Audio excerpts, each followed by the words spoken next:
नमस्कार साथियों। आज एक साइंस के टॉपिक के साथ आपके समक्ष हाजिर हूँ। एक बायो का टॉपिक है आहार एवं पोषण। ये एक ऐसा टॉपिक है जिससे हर बार हर परीक्षा में हर एग्ज़ाम में जो है क्वेश्चन आते हैं। आरएस की परीक्षा में भी क्वेश्चन आते हैं, एसआई की परीक्षा में भी क्वेश्चन आए हैं और दूसरी परीक्षाओं में भी क्वेश्चन इस टॉपिक से एक क्वेश्चन आता ही आता है। तो इस टॉपिक को आज हम पढ़ेंगे, अच्छे से तैयार करेंगे। आप लोग ध्यान से इसको देखें। टॉपिक का नाम है आहार एवं पोषण। संतुलित भोजन के बारे में आप सब लोग जानते हैं कि ऐसा भोजन जिसमें शरीर के लिए आवश्यक सभी घटक यानी कार्बोहाइड्रेट, प्रोटीन, वसा, विटामिन, खनिज लवण, रुक्षांश ये सारे उपलब्ध हो, ऐसा भोजन जो है संतुलित भोजन कहलाता है।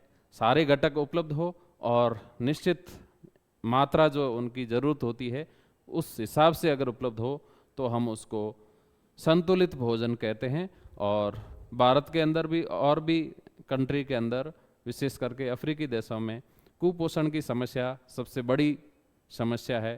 तो मेल न्यूट्रिशन की वजह से सरकारें भी है पोषाहार की योजनाएं और अन्य भी कई प्रकार की योजनाएं चलाती है और कुपोषण की वजह से जो है शरीर रोगों से ग्रस्त हो जाता है।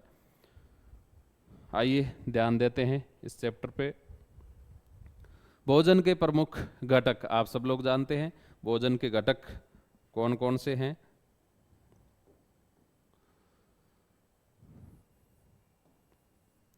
कार्बोहाइड्रेट ये भोजन का मुख्य घटक है।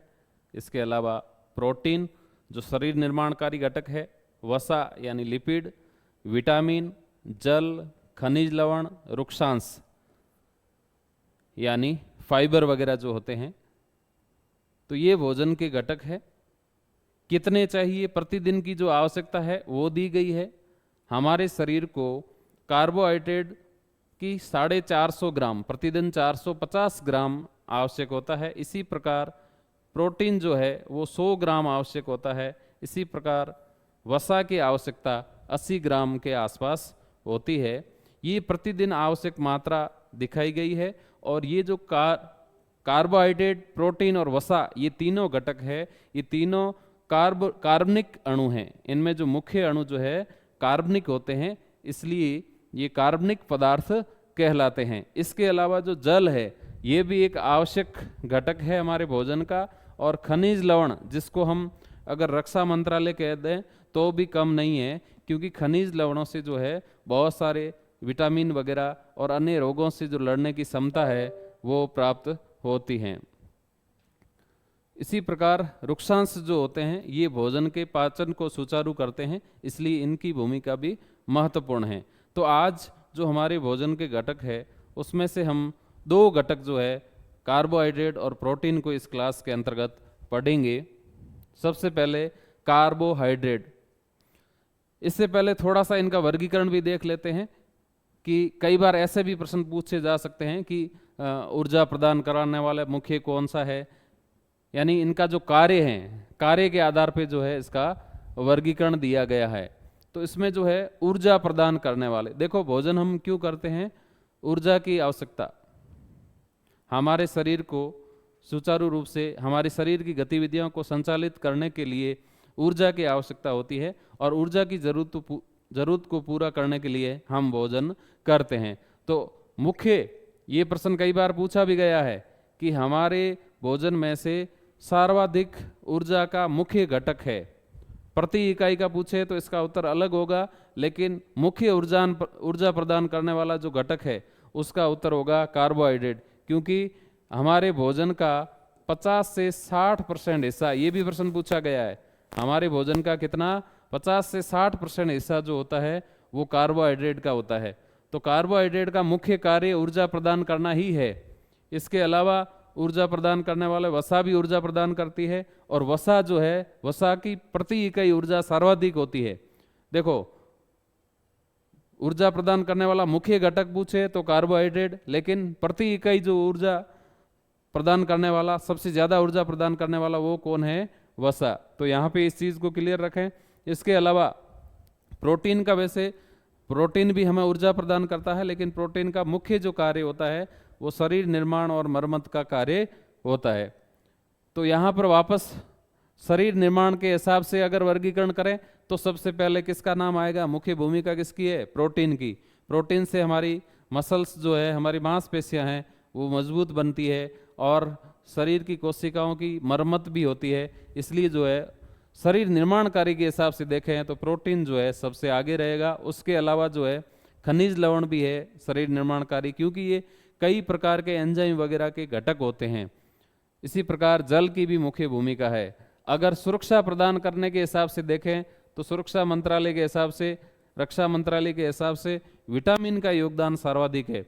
विटामिन जो है हमें रोगों से लड़ने की क्षमता प्रदान करते हैं। इसी प्रकार खनिज लवण भी सुरक्षा प्रदान करने में महत्वपूर्ण है। फिर आगे जो वरीयता में जो है प्रोटीन और जल है, इनकी भी भूमिका रहती है।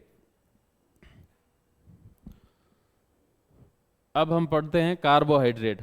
ये कार्बन, हाइड्रोजन और ऑक्सीजन के यौगिक है। ध्यान रखना, कार्बोहाइड्रेट क्या है? कार्बन, हाइड्रोजन और ऑक्सीजन के यौगिक है। ये प्रश्न भी कई बार पूछा जाता है कि कार्बन, हाइड्रोजन और ऑक्सीजन का अनुपात जो है इसके अंदर क्या होता है? तो अनुपात हमेशा होता है 1:2:1। ध्यान रखना, 1:2:1 किसका? कार्बन, हाइड्रोजन और ऑक्सीजन का अनुपात कार्बोहाइड्रेट में 1:2:1। उदाहरण लेके देखते हैं, जैसे ग्लूकोज C6H12O6, एक ग्लूकोज का सूत्र है। इसको अगर देखें तो 6 कार्बन है और 12 हाइड्रोजन है और 6 ऑक्सीजन है। तो रेशियो कितना हो गया? 6:12:6 का कितना हो गया? 1:2:1। तो कार्बोहाइड्रेट में कार्बन, हाइड्रोजन और ऑक्सीजन का अनुपात क्या रहेगा? 1:2:1। ये इसके अंदर अनुपात रहेगा।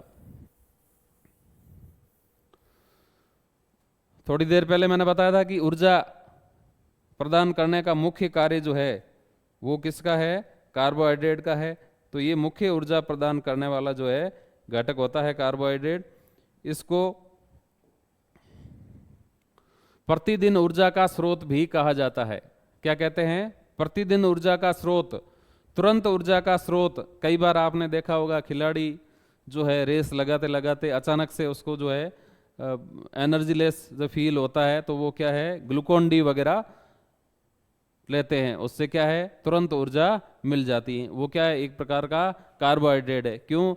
कार्बोहाइड्रेट एक ऐसा घटक है जिसका पाचन सबसे पहले होता है।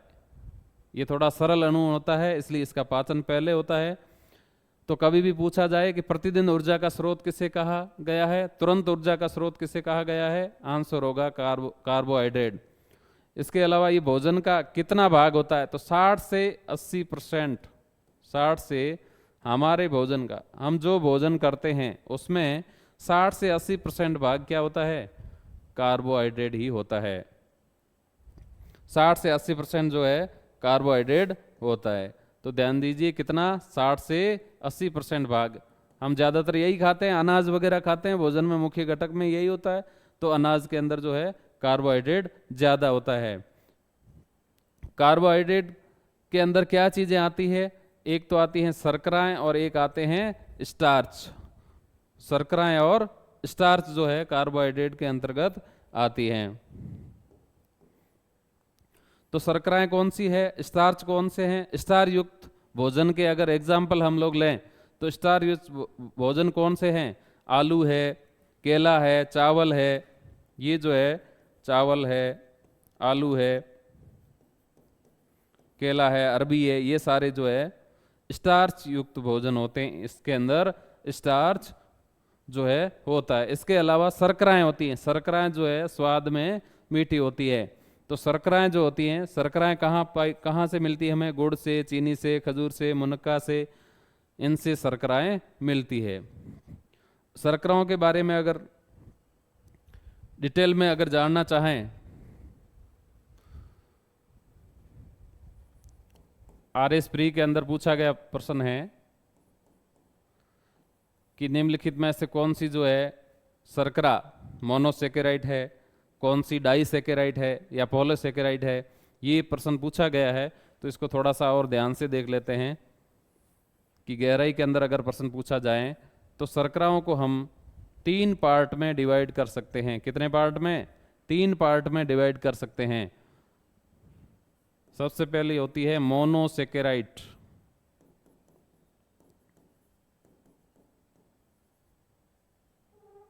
मोनोसेकेराइड।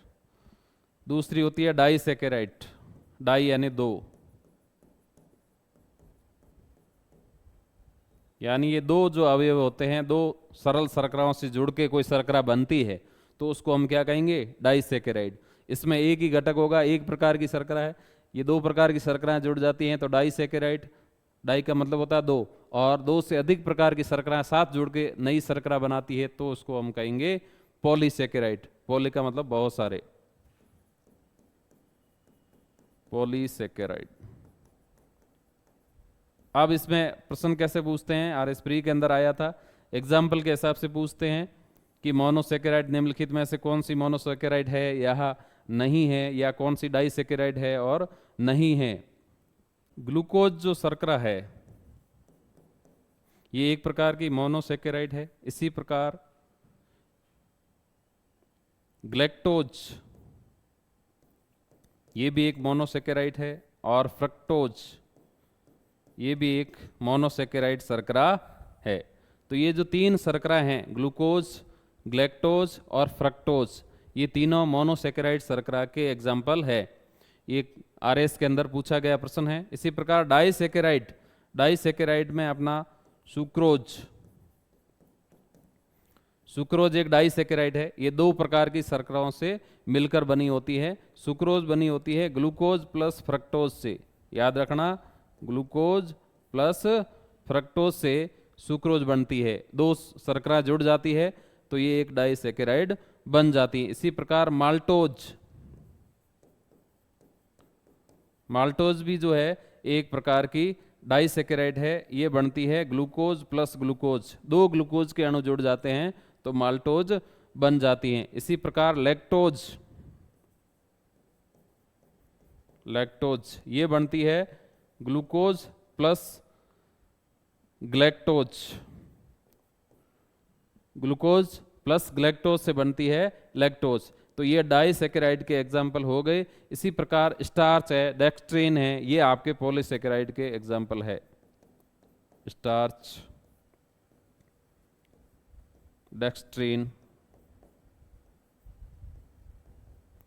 स्टार्च, डेक्स्ट्रीन ये पॉलीसेकेराइड के उदाहरण हैं। इसी प्रकार पेक्टिन ये भी एक पॉलीसेकेराइड है जो पके हुए फलों में पाई जाती हैं। पेक्टिन याद रखना, पेक्टिन पके हुए फलों में कहाँ पाई जाती है? पके हुए फलों में पेक्टिन, पके हुए फलों में पेक्टिन शर्करा पाई जाती हैं। तो एक बार वापस ध्यान दीजिए, शर्करा जो है 3 प्रकार की, मोनोसेकेराइड, डाइसेकेराइड और पॉलीसेकेराइड। मोनोसेकेराइड में ग्लूकोज, ग्लैक्टोज और फ्रक्टोज है। मोनोसेकेराइड वो होती हैं जिसमें एक ही अणु होता है। डाइसेकेराइड में क्या होते हैं?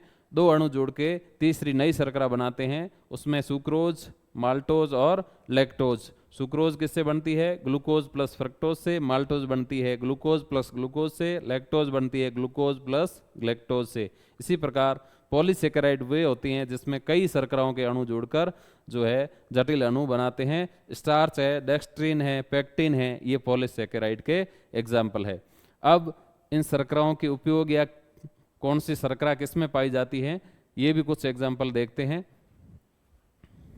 ये हमने पहले पढ़ लिया, कार्बन, हाइड्रोजन और ऑक्सीजन के यौगिक है शर्कराएं। कार्बन, हाइड्रोजन और ऑक्सीजन का अनुपात कितना होता है? 1, 2, 1, ये इसके अंदर रेशियो रहता है। शरीर में जो है ग्लूकोज किस रूप में रहती है, कई बार ये प्रश्न पूछा जाता है। तो हमारे शरीर में ग्लूकोज रहती हैं ग्लाइकोजन के रूप में। किस रूप में? ग्लाइकोजन के रूप में, ग्लाइकोजन के रूप में संचित होती हैं।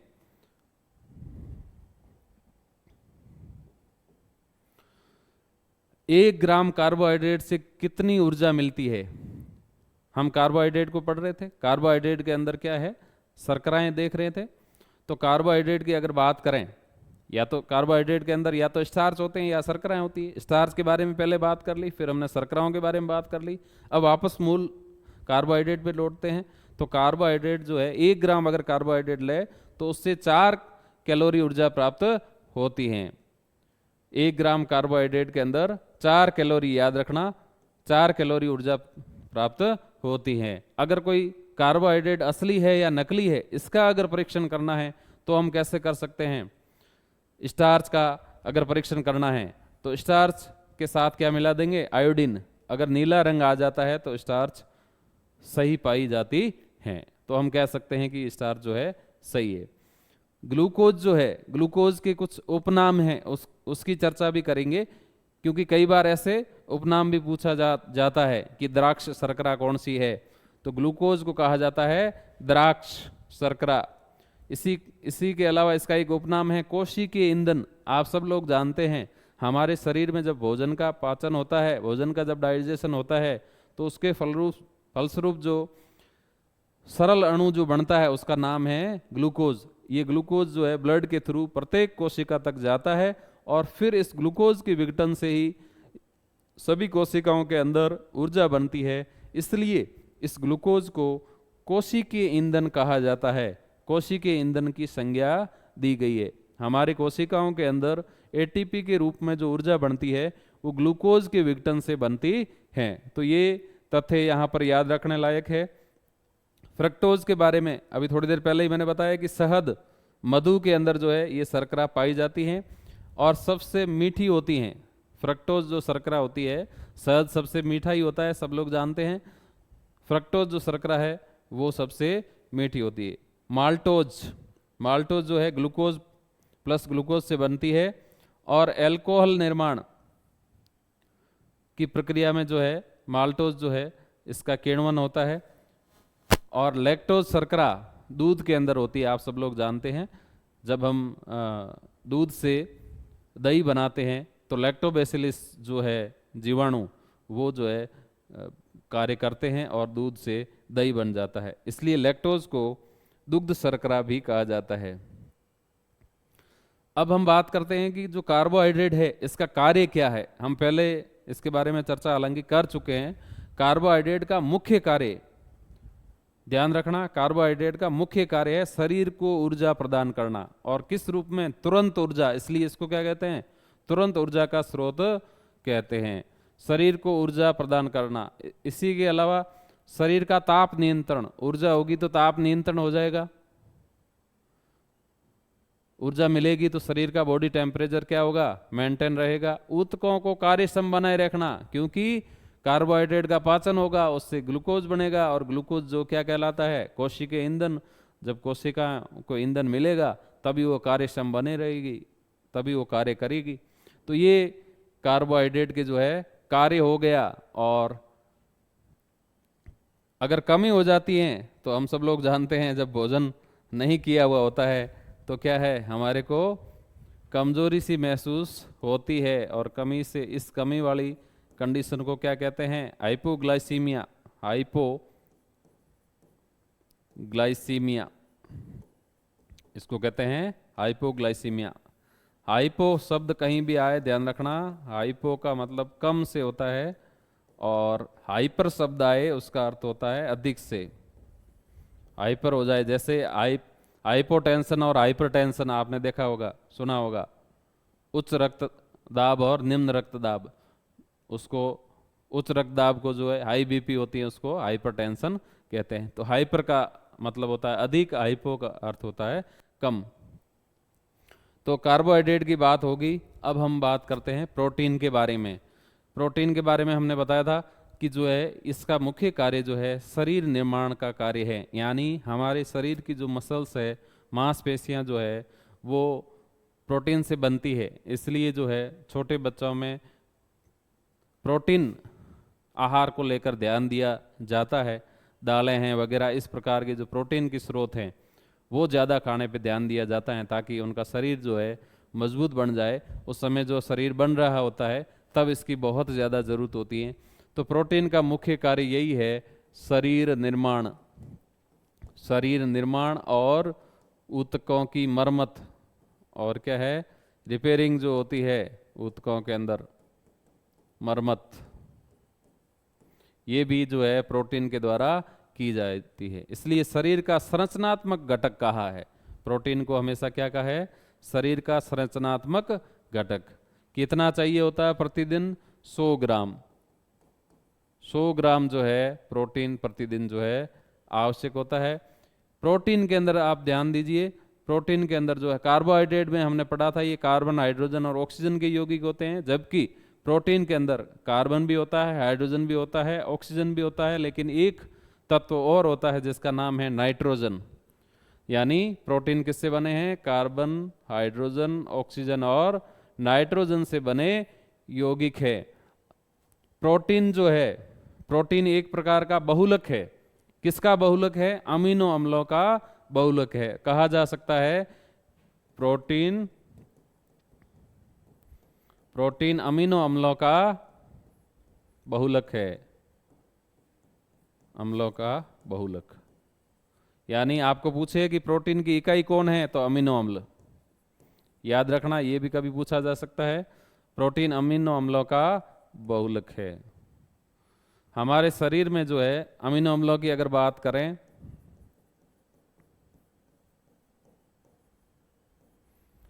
हमारे शरीर के अंदर 20 प्रकार के अमीनो अम्ल होते हैं, और 20 में से जो है 9 जो अमीनो अम्ल होते हैं वो होते हैं आवश्यक अमीनो एसिड, और 11 अमीनो अम्ल होते हैं वो गैर आवश्यक अमीनो अम्ल होते हैं, गैर आवश्यक अमीनो अम्ल। ठीक है, ये बात याद रखना, कभी पूछ सकते हैं हमारे शरीर के अंदर कितने अमीनो अम्ल होते हैं, 20 में से जो है 9 जो है आवश्यक की श्रेणी में है और 11 गैर आवश्यक की श्रेणी के अंदर है। आरएस प्री के अंदर ये भी पूछा गया है कि हमारे शरीर का कितना भाग जो है प्रोटीन है, 16%। याद रखना कितना है, 16% भाग जो है वो प्रोटीन है। प्रोटीन नाम किसने दिया, मुलर नाम के वैज्ञानिक ने दिया। प्रोटीन के स्रोत कौन कौन से आप सब लोग जानते हैं। अगर जंतु स्रोतों की बात करें तो दूध है, मांस है, मछली है, अंडे हैं, ये प्रोटीन के जंतु स्रोत है। और पादप स्रोतों की अगर बात करें तो सबसे कॉमन और सबसे प्रचलित जो स्रोत है प्रोटीन का वो दालें हैं। इसी के अलावा सोयाबीन है, अंकुरित अनाज है, नील हरित शैवाल है और मशरूम, एगरिकस वगैरह जो है, हम जो मशरूम एक प्रकार का कवक की श्रेणी का है जिसकी सब्जी बनाई जाती हैं। तो ये जो है प्रोटीन के मुख्य स्रोत है, जंतु स्रोत और पादप स्रोत। अब कभी कभी प्रश्न बहुत सारे कंपटीशन में ये पूछा जाता है कि सर्वाधिक प्रोटीन किससे प्राप्त होता है। तो एक सीक्वेंस है, इसको आप याद कर लो। मोस्टली तो जो है सोयाबीन वगैरह यहीं से पूछा जाता है कि सोयाबीन दालें, यही ऑप्शन होता है। तो इसमें सोयाबीन दालें वगैरह ऑप्शन है तो ठीक है, लेकिन कभी कभी इस प्रकार का ऑप्शन भी दिया जाता है। एक स्पाइरुलिना करके एक शैवाल है, स्पाइरुलिना करके एक शैवाल है, तो सर्वाधिक प्रोटीन इसके अंदर पाया जाता है। लगभग इसका 65% भाग जो है वो प्रोटीन होता है। इसके अलावा मशरूम है, जिसको हम सामान्य भाषा में कुंभी कहते हैं, मशरूम है, सोयाबीन है, दालें हैं, मांस है, इनसे प्रोटीन प्राप्त होता है। अब प्रोटीन की कमी से होने वाले रोग बहुत बार पूछे गए हैं। 2 रोग है जो प्रोटीन की कमी से होते हैं, क्वासियोरकोर और मेरेस्मस। तो देखते हैं इन दोनों में क्या फर्क है, ये भी ध्यान देने की बात है। याद तो सबको है कि ये 2 रोग जो है प्रोटीन की कमी से होते हैं। सिंपल प्रश्न पूछा जाता है तो हम कर देते हैं, लेकिन इनमें भी अगर थोड़ा सा ट्विस्ट दे दिया जाए कि इन दोनों में फर्क क्या है, तो अगर क्वासियोरकोर की बात करें तो इसका लक्षण क्या है। अगर कोई बच्चा क्वासियोरकोर से, ये होते दोनों ही प्रोटीन की कमी से हैं, लेकिन इनके थोड़े से लक्षणों में फर्क है। कोई बच्चा अगर क्वासियोरकोर से पीड़ित है तो उसको भूख कम लगेगी और शरीर, उसका जो पेट है विशेष करके, वो फूल जाएगा, शरीर सूज जाएगा। शरीर सूजकर फूलना, त्वचा पीली और सूखी पड़ना, त्वचा एकदम ड्राई हो जाती है, पीली पड़ जाती है, शरीर जो है फूल जाता है और भूख कम लगती है उस बच्चे को। इसी प्रकार मेरेस्मस जो है इसको सूखा रोग भी कहते हैं। ये प्रोटीन और कैलोरी दोनों की कमी से होता है, ये ध्यान रखना। जो क्वासिओर्कोर होता है वो केवल प्रोटीन की कमी से होता है, और मेरेस्मस जब क्या है, मोस्टली यही होता है कि प्रोटीन नहीं मिल रहा है, कुपोषण से दूसरे जो भोजन के घटक है वो भी नहीं मिलते, यानी कैलोरी ऊर्जा नहीं मिल रही है, कार्बोहाइड्रेट भी नहीं मिल रहा है, वसा भी नहीं मिल रही है, साथ में प्रोटीन के साथ बाकी वाले भी कमी हो जाती है। तो दोनों की स्थिति में, यानी प्रोटीन प्लस कैलोरी दोनों की कमी से जो रोग होता है उसको मेरेस्मस या सूखा रोग कहते हैं। इसकी विशेषता ये है, शरीर सूख जाता है, मेरेस्मस में जो है शरीर सूख जाता है, चेहरा दुर्बल, चेहरा ऐसा कमजोर सा दिखता है, आंखें कांतिहीन, यानी आंखों में चमक नहीं होती है, और धंसी हुई आंखें होती हैं। ये इसके मेरेस्मस के जो है लक्षण हैं। तो ये दोनों जो रोग है प्रोटीन की कमी से होने वाले रोग है। पहला है क्वासिओर्कोर, दूसरा है मेरेस्मस। क्वासिओर्कोर केवल प्रोटीन की कमी से होता है, और मेरेस्मस जो है प्रोटीन प्लस कैलोरी दोनों की कमी से होता है। इसमें जो है आंखें जो है धंसी हुई होती है, कांतिहीन होती है, और शरीर सूख जाता है पतला होकर, तो इसलिए इसको सूखा रोग भी कहते हैं। अब बात करते हैं प्रोटीन के कार्य क्या है। हम पहले शुरुआत में ही चर्चा कर चुके हैं कि जो है प्रोटीन का कार्य क्या है, शरीर की वृद्धि और विकास, यानी शरीर की वृद्धि करना, कोशिकाओं की मरम्मत करना, ये सारा काम जो है प्रोटीन। कुछ प्रोटीन जो है एंजाइम के रूप में जैव रासायनिक अभिक्रियाओं को संपन्न करते हैं। कुछ ऐसे भी प्रोटीन होते हैं जो एंजाइम के रूप में कार्य करते हैं, एंजाइम के रूप में भी कार्य करते हैं। इसी प्रकार रक्त का घटक भी एक प्रोटीन होता है, ग्लोब्युलिन। बहुत सारे जो है अलग अलग रूप में अपना कार्य करते हैं।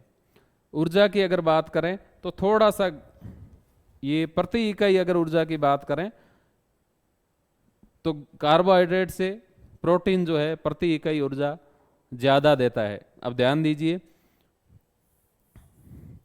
कार्बोहाइड्रेट्स की अगर बात करें तो वो देता है प्रति ग्राम, 1 ग्राम से जो है कार्बोहाइड्रेट जो है 1 ग्राम से कितनी ऊर्जा देता है, 4 कैलोरी, और प्रोटीन देता है 4.1 कैलोरी, यानी थोड़ी सी ज्यादा, और वसा देता है 9 कैलोरी।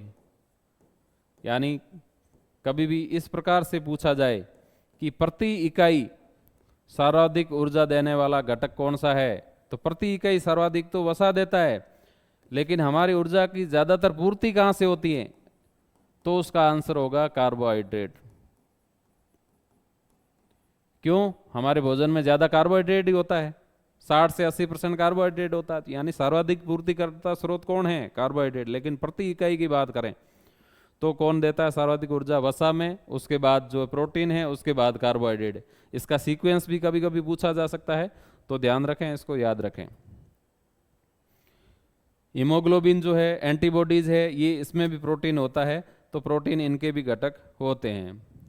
ठीक है, प्रोटीन का अगर परीक्षण करना है, पता लगाना है कि वास्तव में प्रोटीन है, तो प्रोटीन को कॉपर सल्फेट, नीला तोता जिसको कहते हैं, और कास्टिक सोडा ये मिलाते हैं, तब अगर बैंगनी रंग आता है तो वो असली प्रोटीन होगा।